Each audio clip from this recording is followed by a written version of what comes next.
In this video, we're going to go over how to manage your discussion board. I will also show you how to grade your students' postings, reply to them, and edit your settings. So to begin with, you'll notice we have our discussion board set up already. If I need to copy anything, I can click on copy here, and it gives me the option of copying a forum or a topic. If I say I want to copy a topic, you choose the forum that the topic is in, and then you choose which topic you would like to copy. And then here I can say week 3. And then I also want to copy it to the weekly discussions forum. And if you copy pinned messages, that means if you've pinned a message that is listed at the top for the students to read all the time, you can copy that message so it's the same on all of the forums. We'll click copy, and it takes us to the edit page where we can finish editing any of these items here. And just to be consistent, we'll switch that to chapter 3, and then click save. Going back to forums and topic list, our next button here is reorder, which gives us the availability to reorder our forums and our topics inside of the forums. So let's move this group 1 topic to the first spot under weekly discussions and click save.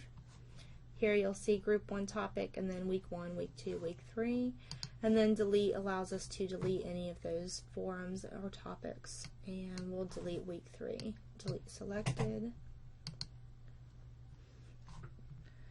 So if you need to go back and edit any of your forums or topics, you'll notice we have a pencil icon here. This is used throughout the system for any time you need to make an edit.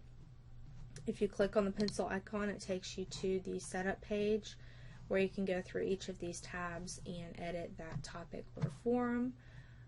Looking at the assessment tab, this is where we've set up to be able to grade an item. If you'll notice, it is not linked to the gradebook. If I click the drop down list though, I can choose discussion 1 and then make sure my score out of is set to that same score that it was given in the gradebook. And then you have the option of assessing each message automatically. So we'll click save. Go back to forums and topics list. Now under week 1 we have a few messages, and if we click on week 1 we can see what those are. One of which is a message that I had created and pinned, and all I did to create the message was click on compose, fill in my information here. Pinning the message is where it keeps that message at the top available for the students, and if you click on the little question mark, it gives you the description of exactly what that tool does. And then you can also add any files such as a Word, PowerPoint, a PDF file, a picture, anything you would like for the student to look at. You can add a file there and click post. Then we have a posting from one of our students. If we click on it, it takes us to the preview page down here where we can read that posting. If it's something that we need to delete, we can click on delete here. We can also go in and edit the students' posts. When you edit the message, if you really like what that student had to say and you want to pin this message as well, if you scroll down to the bottom from the edit screen and click on pin message, then that will put that message at the top of the list for everybody to see. So I don't want to save. We can also copy this message and look at the history. What the history is if the students posted something and then they came back at a later date and time and edited what they posted, which they do have the availability to do, then you can see those edits. This person's only posted this one time, but if they were to go back in and edit this, then you would see each of those changes. Let's go back to view message. And last but not least is the assess button here.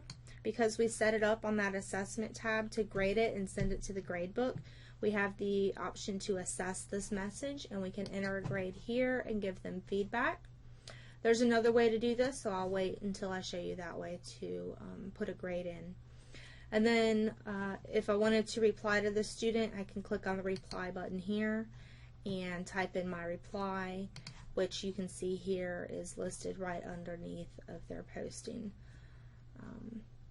From here, I can also delete any postings or messages by checking the boxes and clicking on the trash can.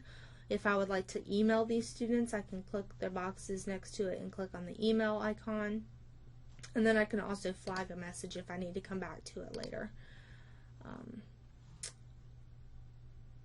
So going back to the main discussions page, if you notice next to week 1 there is a grade icon because we've set that one up to be assessed. If I click on the grade icon, it takes me to a page where it lists all of my students and gives me a link to their topic that they've posted in. So I can go in and read that topic and give them a grade. If they have multiple postings, then it will pull in all of those postings where I can read them together and give them a grade based on their posting. By checking the graded icon, the value of the score will be automatically transported over to the grade book for them to view. So you want to be sure that you do check that once you've graded everything and click Save. Yes, we want to overwrite the feedback that was left before, and once we get that saved successfully, we can click Close.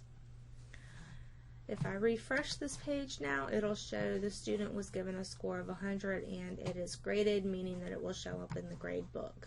And if we go over to the grade book, we should see that under Discussion 1. Here's Discussion 1 with their score of 100. Going back to discussions,